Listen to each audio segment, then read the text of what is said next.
Gurur Brahma, Gurur Vishnu, Gurur Devo Maheshwara, Gurureva Para Brahma, Tasmai Shri Gurave Namaha.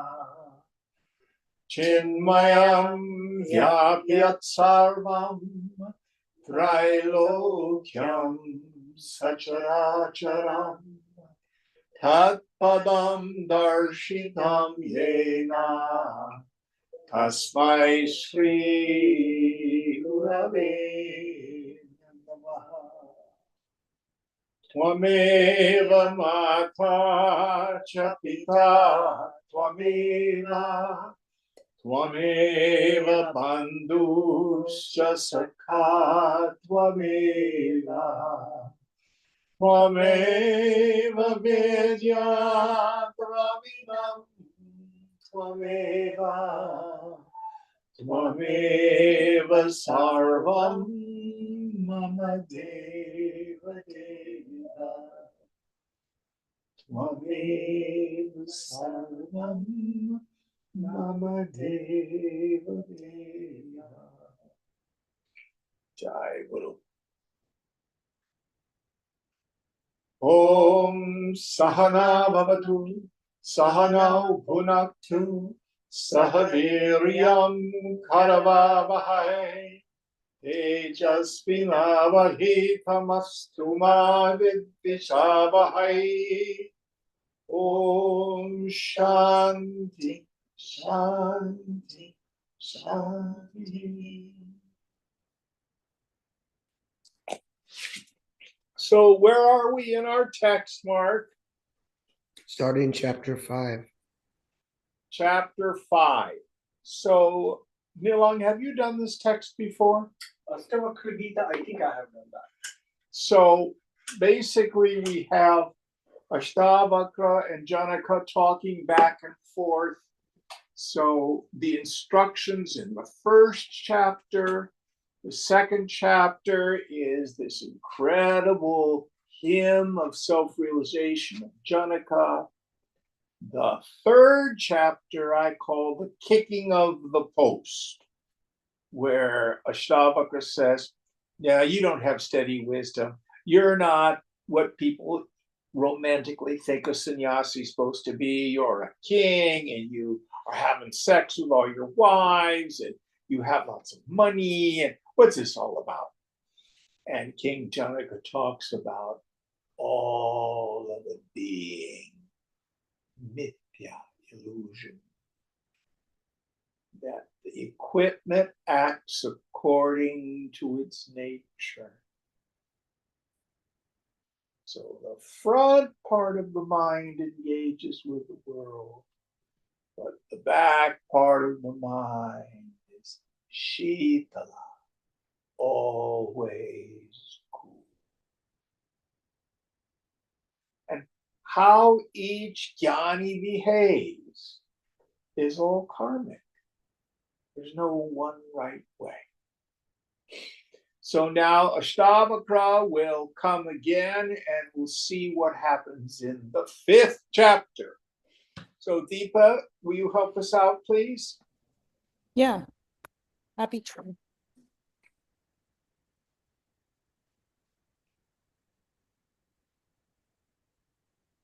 Sorry, I lost my page. Hang on.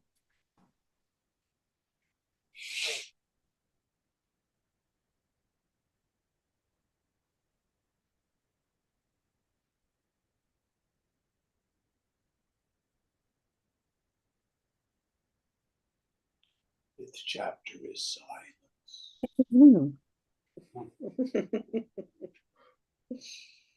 Ashtavakra Vacha Nate Sangosti Kenapi Kim Shuddhastya Kim shuddhyastyaktumichhasi sanghata vilayam kurvan evameva layam raja.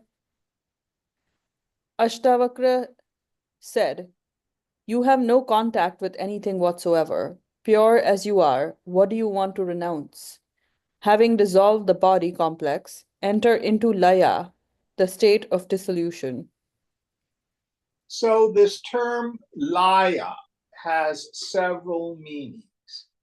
Normally we think of it as manolaya, going towards unconsciousness.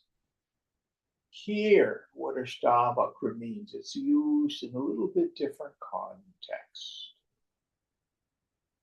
So, I, the self, have no contact with the world of phenomena. Wendy and I were talking before class, and she was going over what I say so frequently, physical pain only gets to the body, emotional upset only gets to the mind, doubt and confusion only get to the intellect. But nothing touches me.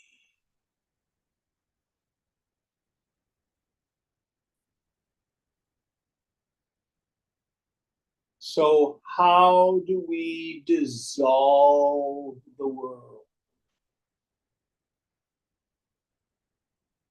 We dissolve the world by understanding its fundamental unreality.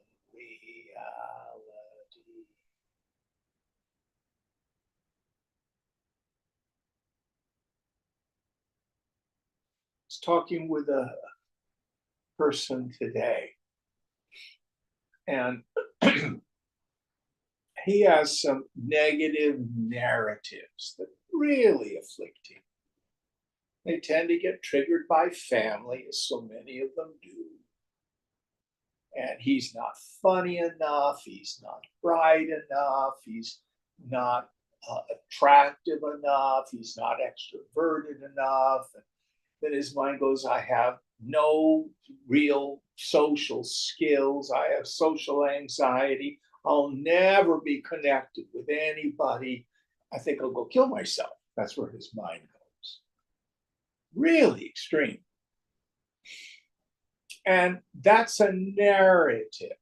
And he's beginning to see that the narrative isn't real. Now, there's a psychological way of dealing with it. Well, when you go up to such and such a place, doesn't everybody there like you? Oh, yes, they do. Our friend, I'll just call her Betty, who's a professor of theology at the GTU. Doesn't she really like you? Oh, yes, she really likes you.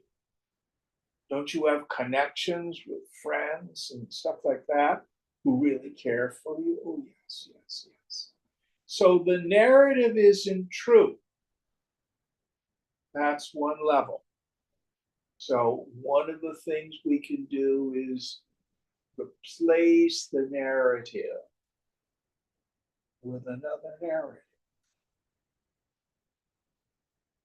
But then I said to him, as long as you have a narrative by which you define yourself, in the end, it never works.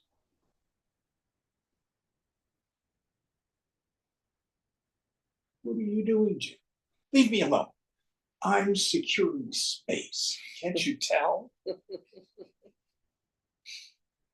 Oh, boy.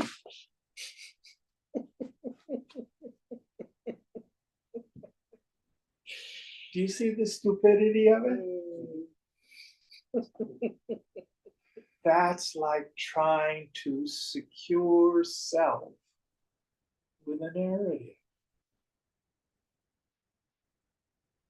It's always doomed to fail. You may have a narrative that works for a while, But then life happens. Maybe you had a narrative, oh, I've got a really good relationship. We're a great couple. That's who I am, someone who's really good in a relationship. Then what happens? Oops. Or you may have had a narrative. Hot restaurateur. 2 restaurants. You have that narrative? Or the opposite, which is just as bad. I suck. You know? I'm not good enough. You know? Yeah, but It's it still always a goes nar- back and Yeah, forth. it's still a narrative. No matter Yeah. how many people tell you, oh, your food is so good. We Yeah. love this restaurant. We come back here all the time. Yeah. You know, really, it was people out the door. Yeah. But you still had a narrative, I suck. Or not good enough. Not good enough. Yeah. I bet Alice Waters does too. Probably. I was just reading an article about Thomas Keller today. I don't know who he is. He's one of the most famous restaurateurs in the world, and it was very clear through this that he has serious need to be validated by others. Yeah. And it never works. it never works, right? It works a little bit, enough For a while, to keep yeah. us just, but I need more. And then the narratives, the negative thinking, and stuff comes in. The only freedom is get out.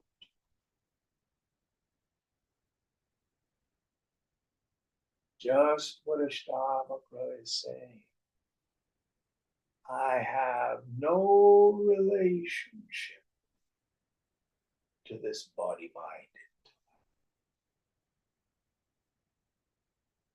In the world's eyes, you will get your allotted dose of joys and sorrows, successes and failures, health and illness.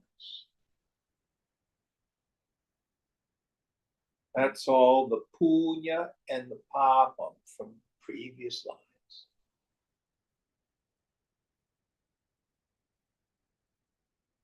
But you get up. Remember who you are.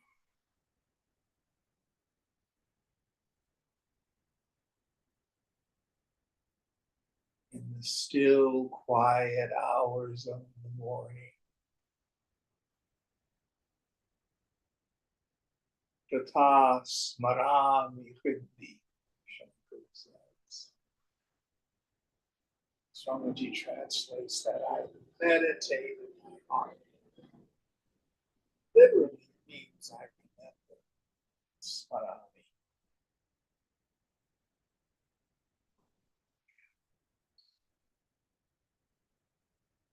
Chidananda Rupa.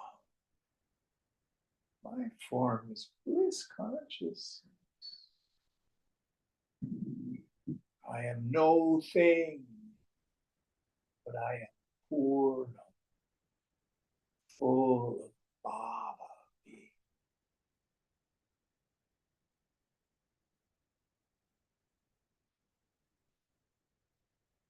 I am beyond any narrative about a person. This is what it means to dissolve the world into life. The solidity of the world for others is grasping and achieving and fighting and resisting and acquiring and rejecting.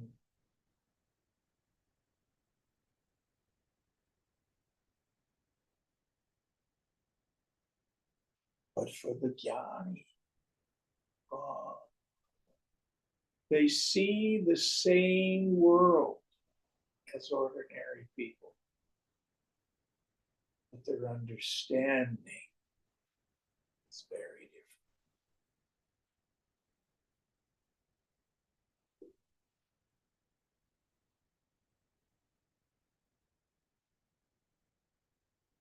Chidananda Rupam Shivoham Shivo. My nature is bliss consciousness. Shiva, auspiciousness. I'm not some person with a narrative.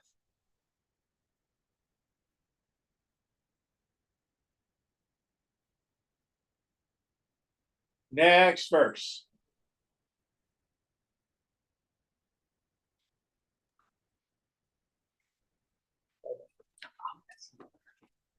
Udeti bhava Udeti bhavato vishwam varidheriva budbuda iti gyatvaikamatmanam evameva layam vraja. The universe rises from you like a bubble from the sea. Thus, comprehend the non-dual self. In this way, enter into laya, the state of dissolution. So we dissolve the mind. We no longer believe the mind. We do not put any credence in a personal sense of self. And I love the Sanskrit word budbud. It's almost identical to the English word bubble. But in the ocean, the froth of the waves is no different than the water of the ocean. It just looks different. It's white, the ocean's blue, but that's an optical illusion. That's aerated water. Does that.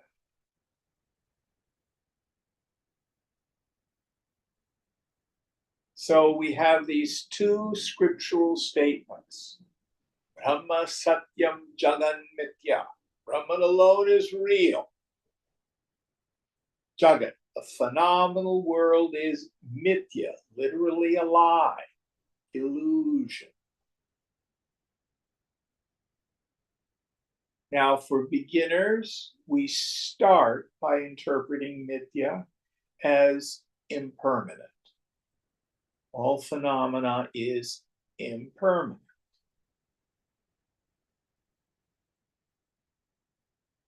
Later on, we say mithya is conditioned reality.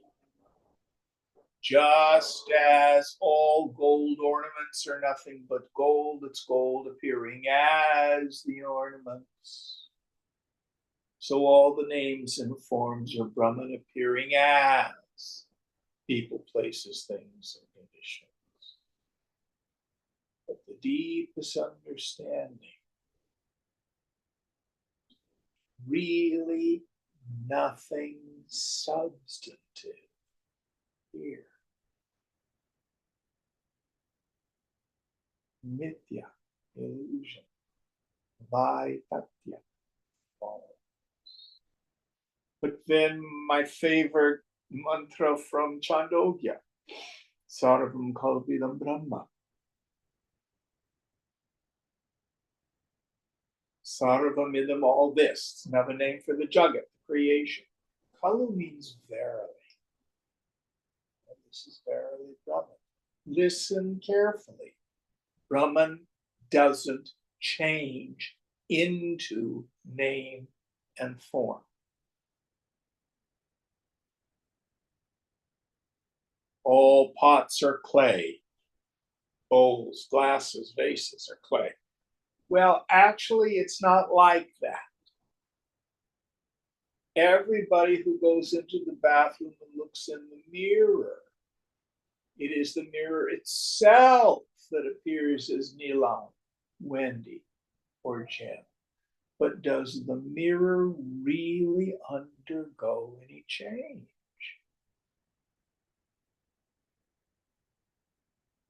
It is kutastha. So understand. This is a very subtle point. We talk a lot about how the self is swayambhu, self-evident. You don't see, hear, taste, touch, smell, emote, or think yourself, yet you know you are. How do you know that? I don't know, I just know it. That's right. It's the self itself that knows the self. Do you see the lamb? Yes. Mhm. Yeah. That's the same thing. Who's knowing it? What is that which is being known?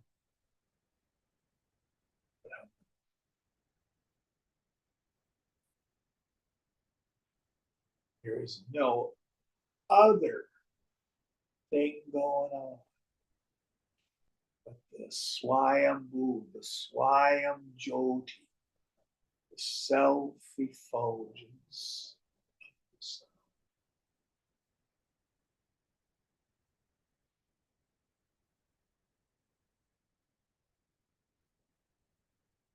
So this Laya is a matter of perception, of insight.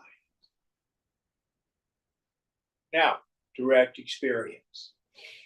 We have a term in the tradition called Tanu Manasaha. Manasaha is mind. What does Tanu mean? Feeling. Yes. Excellent. So when my mind is thick, the world appears very concrete.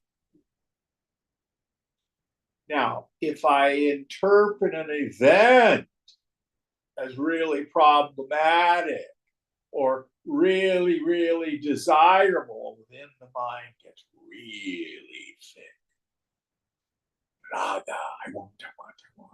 Motivation, no. And it reifies those experiences for me. They're so thick. They're so real. But if we start thinning the mind, reducing the frequency and volume of thought, tune up the mind, thin it out.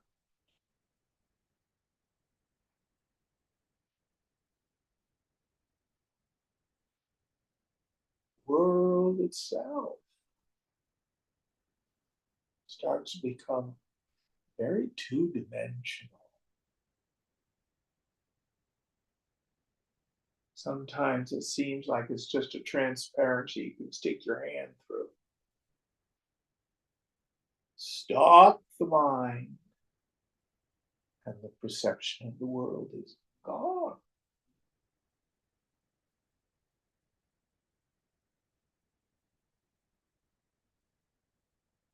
Play with that, and you'll see that the solidity of the world is not constant.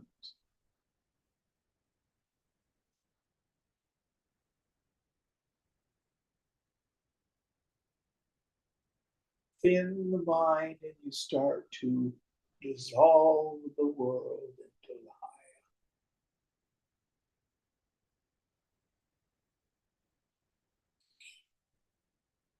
It dissolves. Any thoughts on this? Next verse.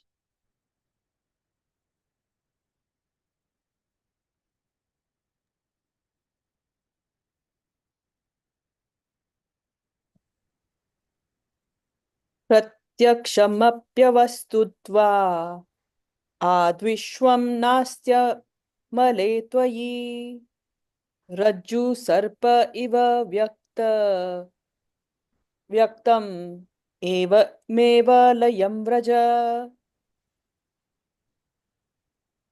The universe, even though visible, because it is unreal, like the snake in the rope, does not exist in you, who are pure. Thus, in this way, enter into laya, the state of dissolution. Yeah. So in the snake and the rope, it's an optical illusion. There's a rope on the ground, but because of the light, it appears like a snake.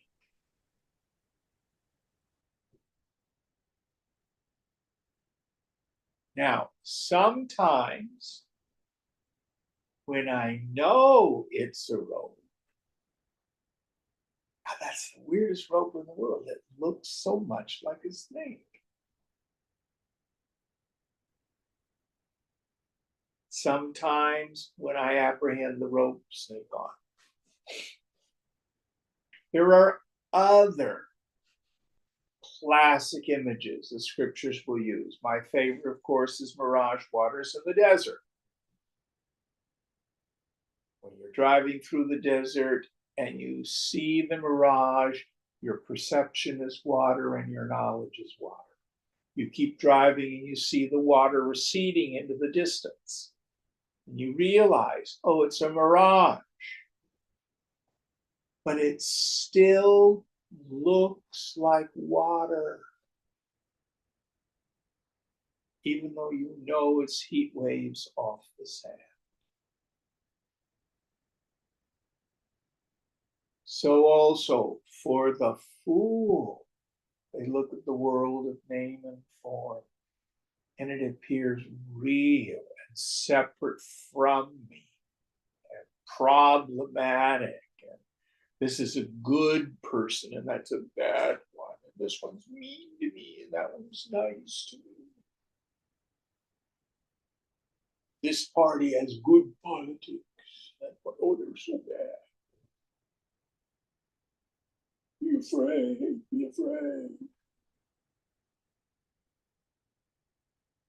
Get the other ones. But when knowledge dawns on the mind, see, all of it is just sankalpa, imagination, opinion, judgment.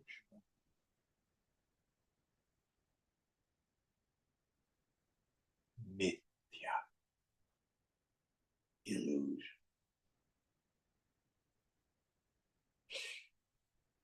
Yet Swamiji would pick up the newspaper and read the headlines.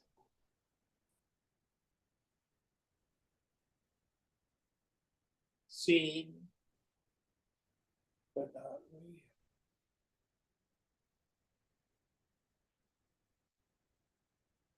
So the mind stays shitala, cool, as it abides in this life.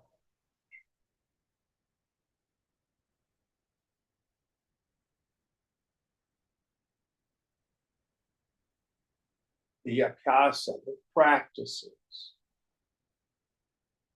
meditate on the dream-like nature of the phenomenon.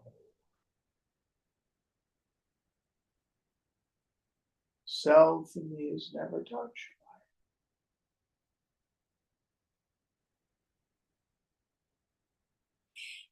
it. Next verse.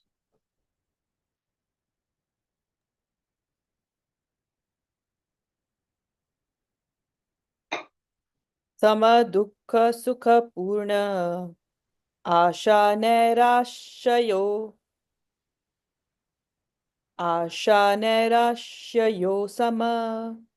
sama jivita mrityusa anna sama jivita mrityutsan evameva layam vraja.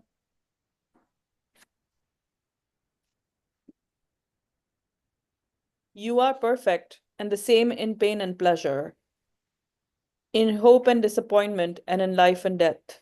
Thus, in this way, enter into laya, the state of dissolution. Yeah.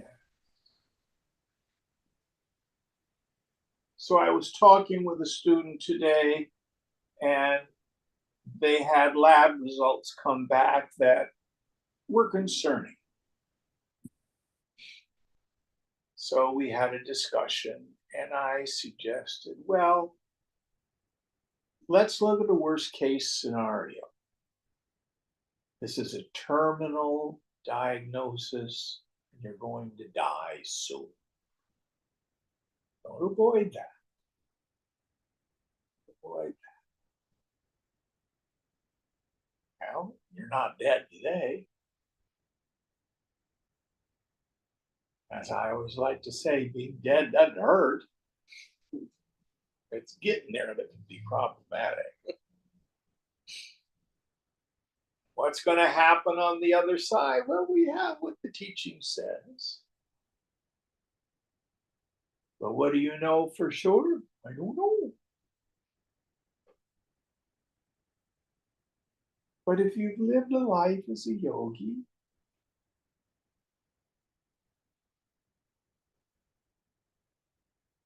nothing touches you. And if in the end that's not true, that's not real, well, we'll find out when we get there.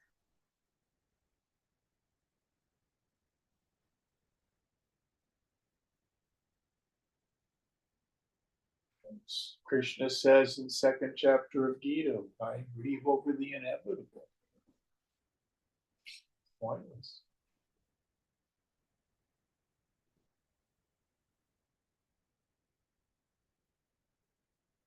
So according to our prarabdha, the karma of this lifetime, we will get our allotted dose. Joys and sorrows, successes and failures, health and illness. Nobody gets out alive. Having a physical body is a sexually transmitted condition, and it's always fatal.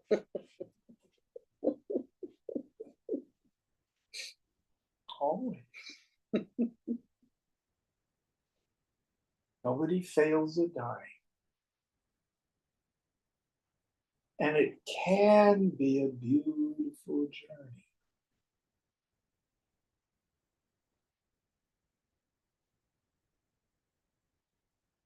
It's sannyas at gunpoint. And maybe you're going to be fine for the next 10, 15, 20 years till everything hurts all the time. What's he saying?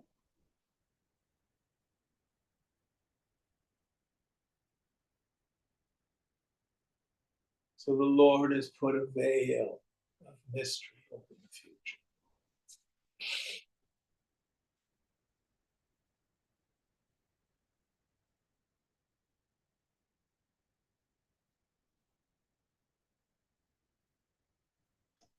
We want to live with death on our shoulder.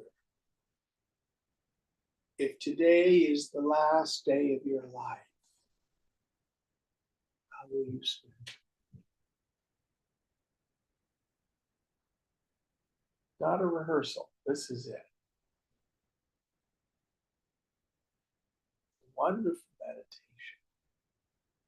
And then we live with physical immortality on the other shoulder. You better pay the PG&E bill. In case you don't die.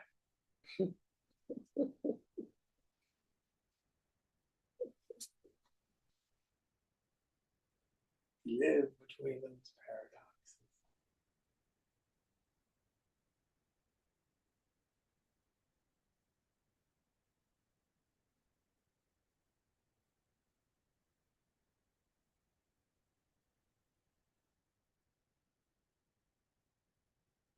No concern.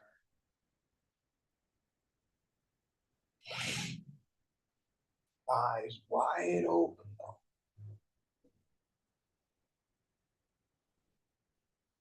Next verse.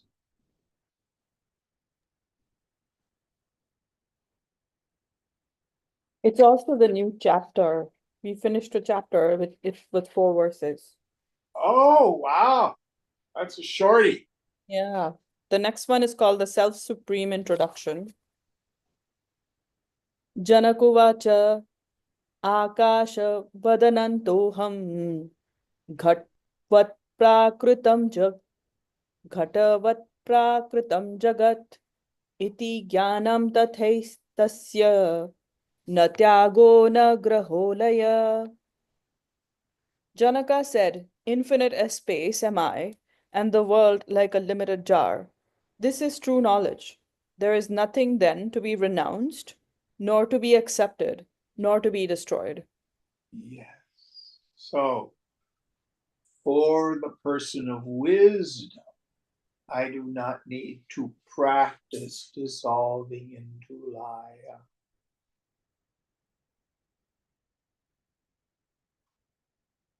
The space in the jar needs no protection.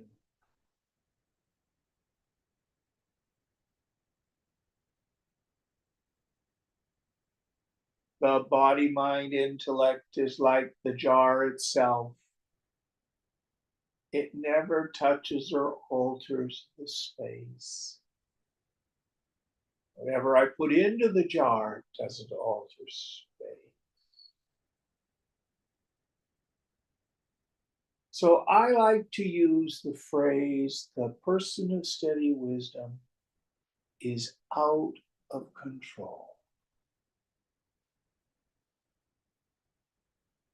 From the standpoint of hope, oh, I hope I get blah, blah, blah, blah, blah, then I'll be okay. Or I hope I get rid of this nasty habit. Or I hope my partner does this or that.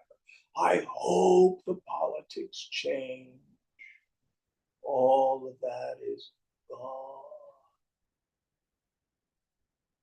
Yet you may work for all of those. Well, isn't that kind of pointless then? Well, it isn't. It isn't.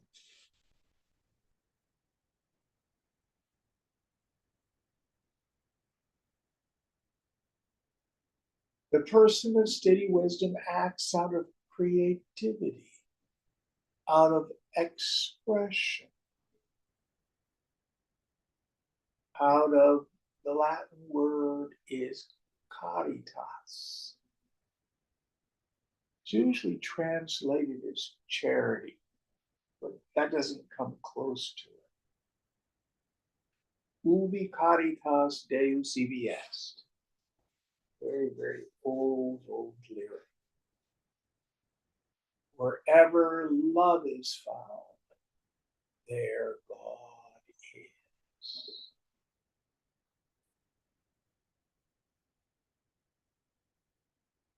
So the person of steady wisdom loves intensely.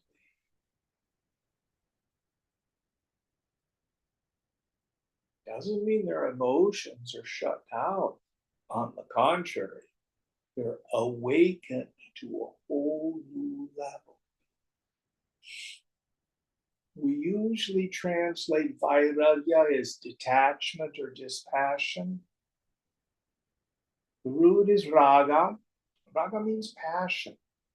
But the prefix is V, which is a superlative. Sometimes it means the opposite. So we have jnanam, understanding, vijnanam, wisdom.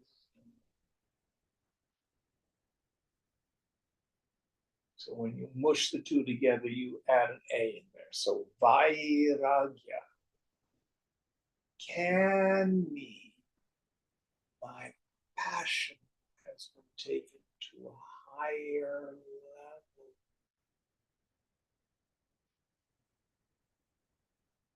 I have learned to love as God loves. I like to say God has no taste. God loves people you and I would have nothing to do with. Is that an aphorism or a maxim? I'm not sure. But it's a truism. I love it. Swamiji used to say, my love is like a fire hose. Whoever gets in front of me gets blasted. But when they moved away,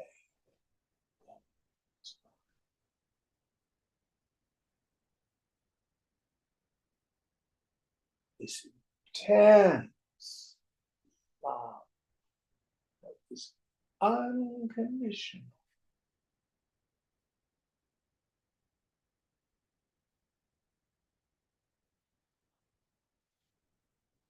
So it's not a dulling of the emotions.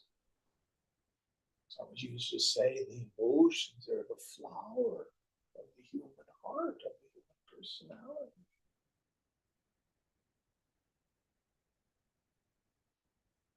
But you feel things differently.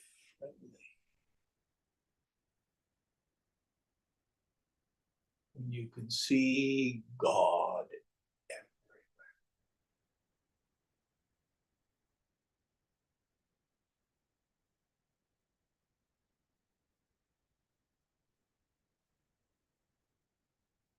And because the person of steady wisdom no longer is coming from ego-prompted desire, I must have this in order to be happy. I'll never do that. The term I've been using lately is the tyranny of the inner 2-year-old. I don't want to eat my broccoli. I want ice cream. Well, that just gets sophisticated into adult life. But it still tyrannizes us. Raga, Tvesha, Shakta. But once we've silenced those screaming voices,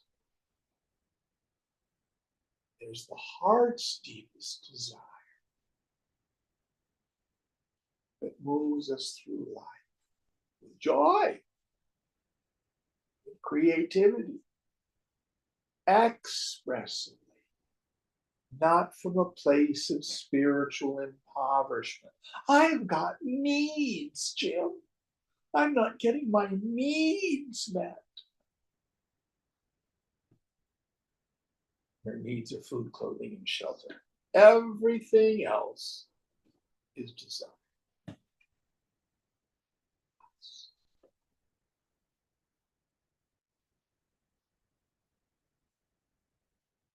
So the jnani has a level of spontaneity.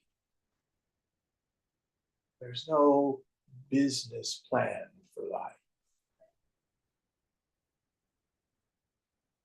Any thoughts on this? Next verse.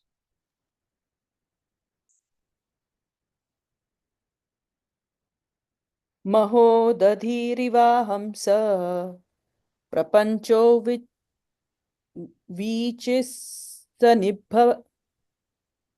sorry महोदधिरिवाहंस प्रपञ्चो वीचिसान्निभ इति ज्ञानं तथैतस्य न त्यागो न ग्रहोलय.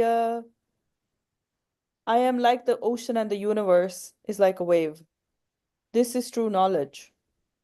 There is nothing then to be renounced or to be accepted or to be destroyed. Yes. And again, one of the ideas, this is a capstone text. It is for people who have a direct experience of their self, but still have subtle doubts because they're holding on to the mumukshu, the seeker after liberation.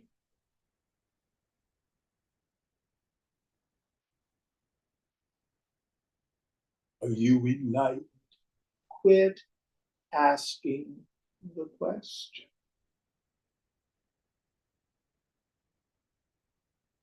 Now, do you have doubts about your essential nature? No.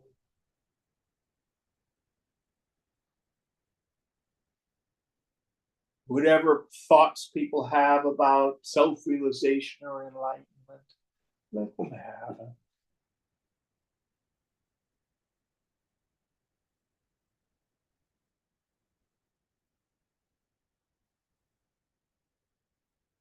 Be free.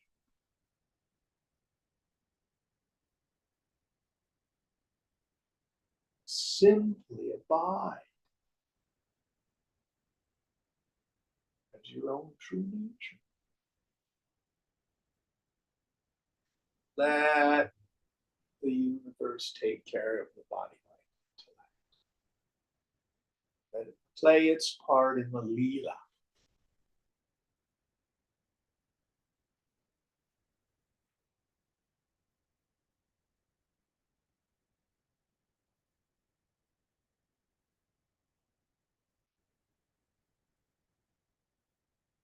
Now, men and women of realization may be seen to be doing spiritual practices. Listen carefully. This does not add to their knowledge of the self. It's just enjoyable. Worldly people go out and they have martinis. That's enjoyable for them. But we weird spiritual people, we revel in the halls of Vedanta because it's enjoyable.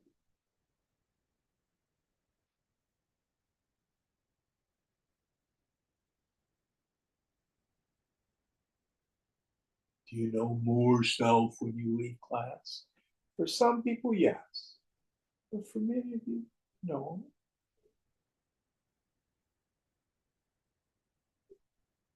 It doesn't mean it's not enjoyable. Next verse.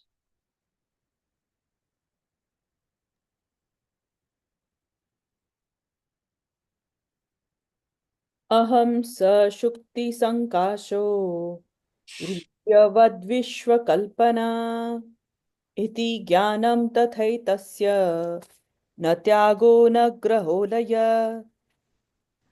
I am like the seashell, and the illusion of the universe is like the silveriness. This is true knowledge. There is nothing then to be renounced, accepted, or destroyed. Yeah.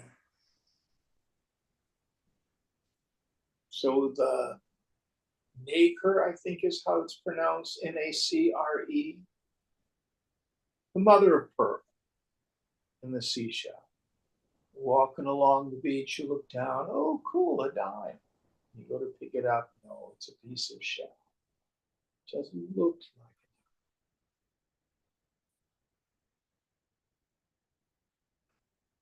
it. No real silver. Real good name and form looks like people, places, things, and conditions. But what it is, Brahman. Sarvam Kalvidam Brahma. All this is verily nothing but God.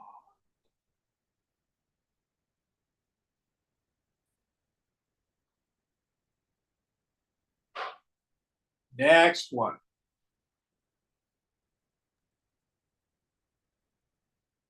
Aham va sarvabhuteshu sarvabhutanyatho mayi iti jnanam tathaitasya na tyago na graholaya. I am indeed in all beings, and all beings are in me. This is true knowledge. There is nothing then to be renounced, nor to be accepted, nor to be destroyed. Yes. So, just as for the ego, when I cut my thumb, I don't go, bad thumb, you have to go into timeout. I go, ooh, ooh. Because as an ego, I pervade my physical body. It's all me. Although some of us are really crazy. We look in the full-length mirror and go, I hate my fat. Never done that. That hurt. So also for the jnani. Do they feel sorry for people? Yes and no.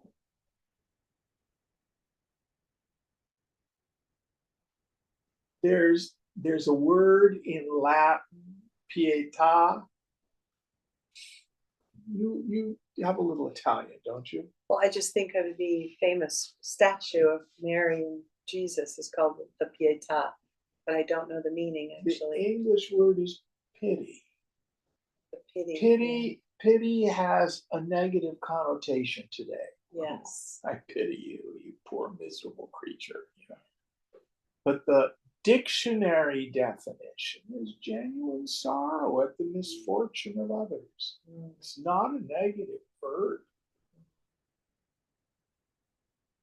So the jnani is intensely aware of the suffering of others. And it's their nature to remove the suffering of others as best they can.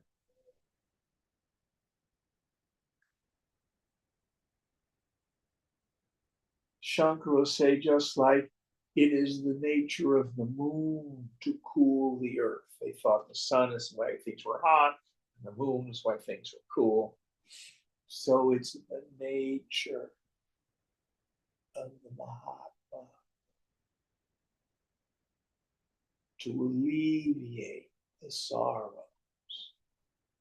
of those who have surrendered unto them. And Shankara gets pretty mushy. Oh, Guruji, just a nectarine glance from your eyes. You know, it's beautiful poetry in Sanskrit. It's a little bit soupy in the English.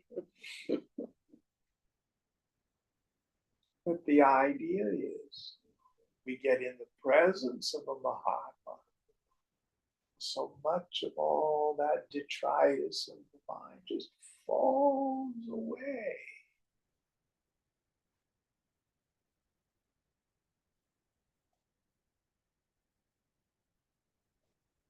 Because it's not real. It's just mind.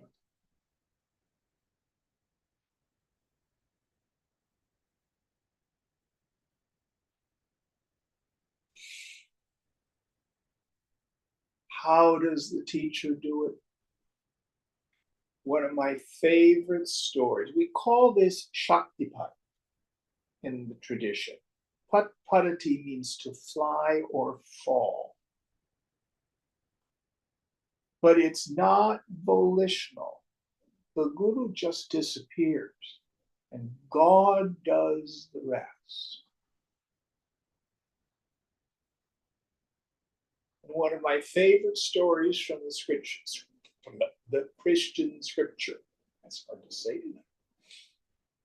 Jesus walked along the road with the disciples, and a woman with an issue of blood comes up from behind, grabs his robe, stops, and he turns and he says, "Who has touched me?" For he had felt power go out of him. Isn't that a wonderful passage? Without his volition. He didn't do anything except to be open and empty.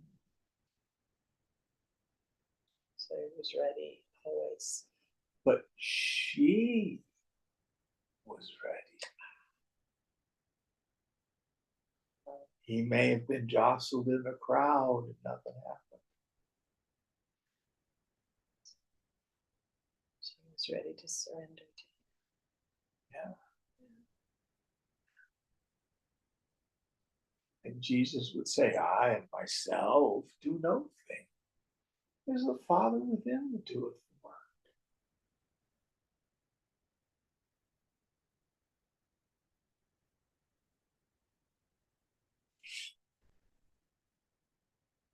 One of my favorite stories, again, I've told it before. Someone who traveled with the Dalai Lama a lot, a Westerner, was asked by a journalist, well, what's he like, you know, when you're just hanging out with him? And this fellow says, he's always the smallest person in the room.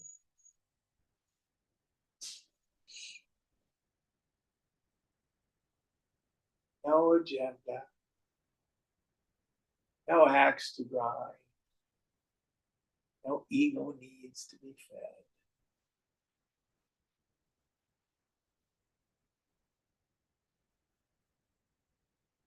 Just things to think about. All right, next verse. So we ended another chapter and we are starting chapter 7. Okay, these are short chapters. Yeah, 4 verses each, the past 2. Okay, So, back to Janaka, Ashtavakra again. yeah. So, chapter 7 is called That Tranquil Self, Introduction. Janako Vacha Mayyananta Maham Bodho Vishwapota Itastata Brahmati Swantavatena Namamastya Sahishnuta.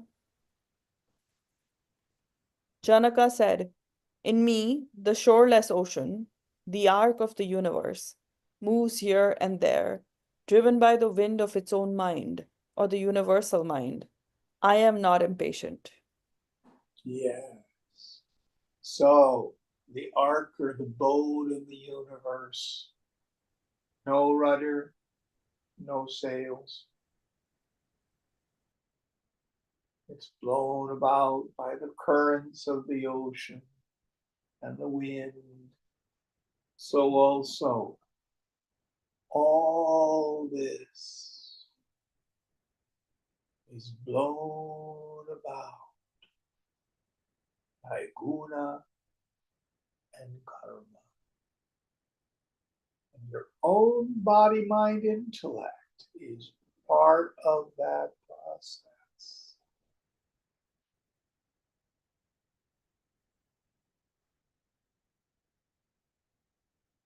Now, you will experience, gee, I feel like doing such and such today. And you make a choice and you do it. And it either is successful or not. But if you're a jnani, you don't give a fuck. Pardon me, dear.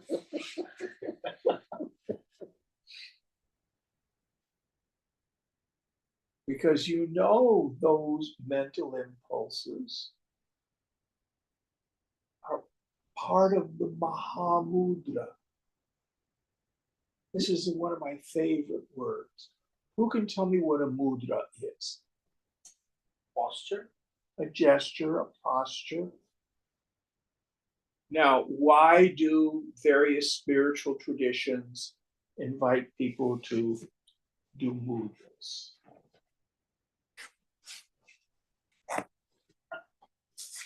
What's your take on I do not know.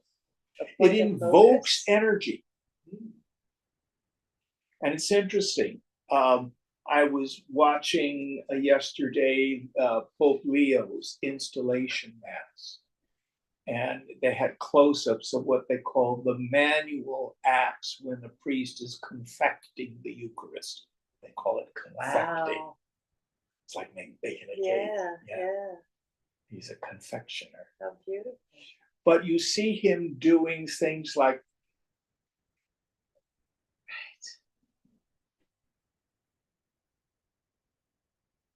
all these gestures. These are mudras, and they're symbolic, but people do them in hopes that it invokes energy.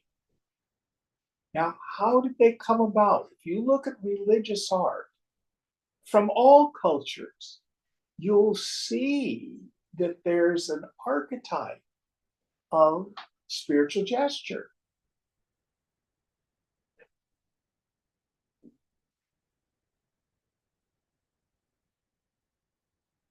These are not new gestures. You see them in the East, you see them in the West.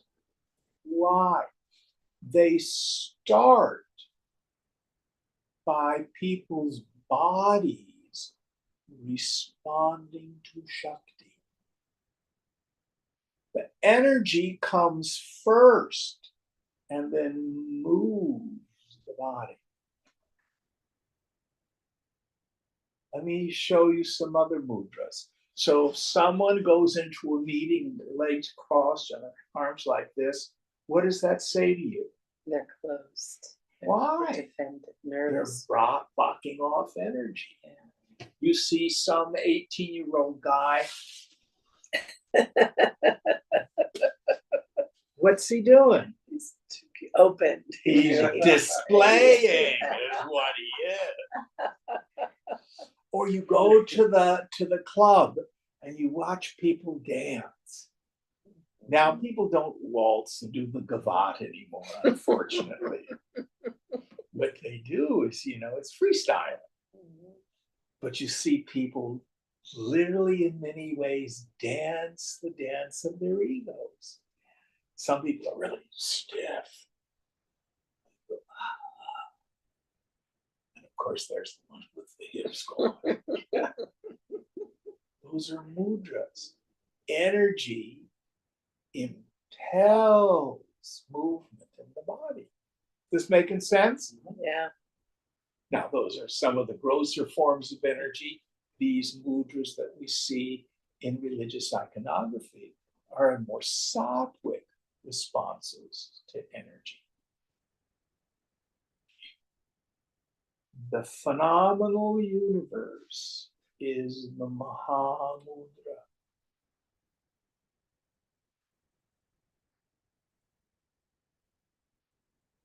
It is matter's response to the energy, the Shakti of the infinite.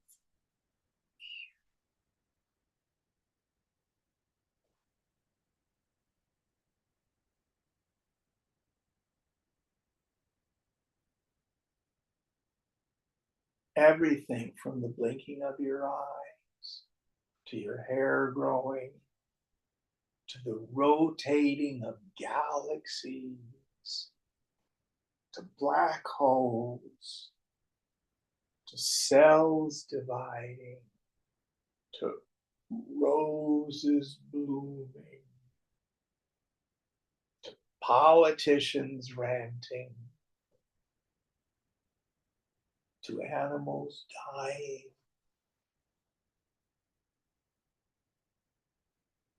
Some people working for nonviolence, others working for violence.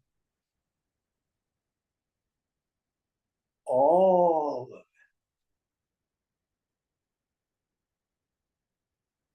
it is Krishna.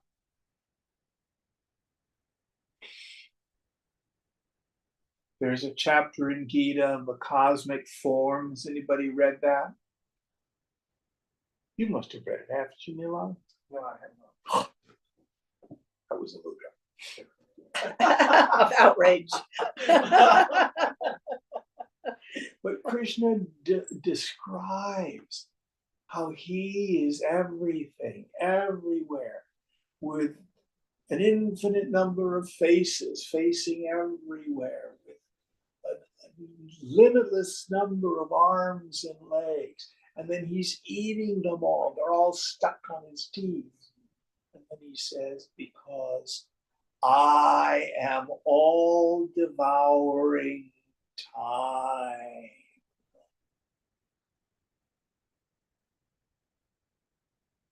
99.9% of all the species that have ever lived on the earth are extinct.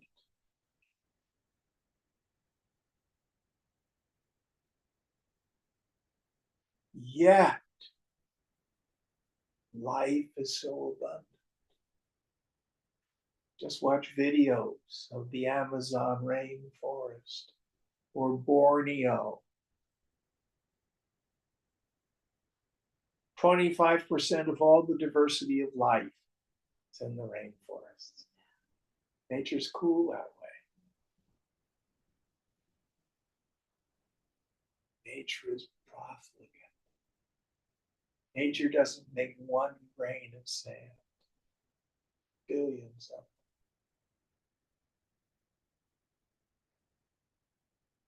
How many stars are there?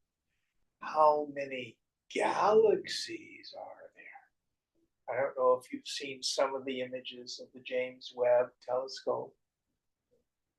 It can look back 13.45 billion years within 400,000 years of the Big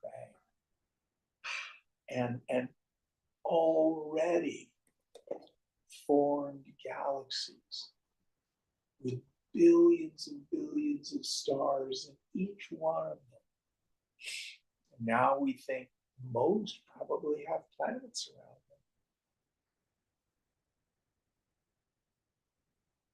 It's just amazing. God doesn't do anything in a small way. This is the Mahamudra. Prakriti, or nature's response to Mother Shakti. And your puny little body mind intellect at one level is insignificant.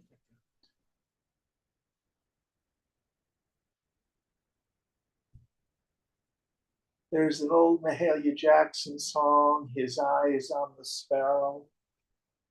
Have you ever heard that one? Yeah. So I know he watches me. So God is also personal. It's not just a watchmaker God.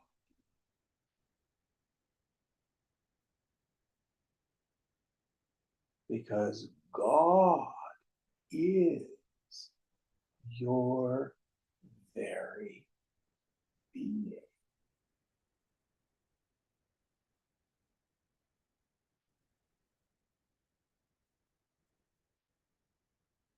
God knows your innermost thoughts, your deepest secrets,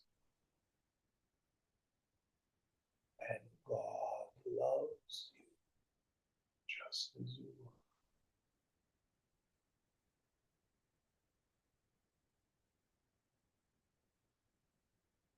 These are marvelous things to meditate on.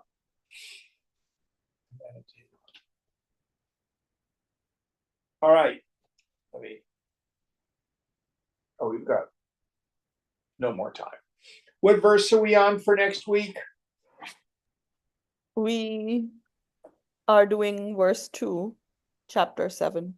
Chapter 7, verse 2 for next week.